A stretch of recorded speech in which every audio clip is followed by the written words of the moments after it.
ఎవరైనా మీ జీవితంలో ఉండాలని దయచేసి అడగకండి. వారు నిజంగా మీతో ఉండాలనుకుంటే మీరు వారిని అడగవలసిన లేదా ఒప్పించాల్సిన అవసరం ఉండదు. నిజమైన ప్రేమ ఎప్పుడు మిమ్మల్ని అయోమయానికి గురి చేయదు. వారు మీ ఫోన్ కాల్కి తిరిగి కాల్ చేస్తారు.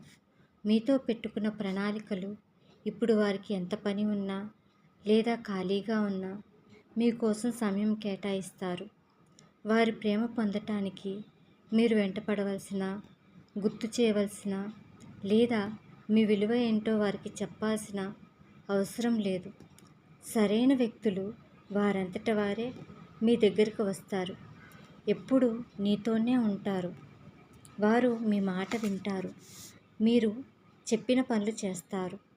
గౌరవం, నమ్మకం వంటి కనీస విషయాల కోసం మీరు వేడుకోవలసిన పరిస్థితే వస్తే ఆ బంధానికి అంత విలువ ఉండదు. మీరు పెట్టుకున్న నియమాలను స్పష్టంగా ఉంచుకోండి. ఎదుటివారికి గౌరవం ఇవ్వండి మరియు తిరిగి వారి నుంచి కూడా అదే గౌరవాన్ని ఆశించండి. మీతో గడిపేందుకు సంతోషంగా ఉన్న వారితో మాత్రమే మీ సమయాన్ని పంచుకోండి. ఎవరిని బలవంతంగా మీ దగ్గర ఉంచుకోవాలని ప్రయత్నించటం మానేస్తే మీతో ఉండాలని నిజంగా కోరుకునేవారే మీ జీవితంలోనికి అడుగు పెడతారు. స్టోరీ నచ్చితే లైక్, షేర్, సబ్స్క్రైబ్ చేయండి ఫ్రెండ్స్.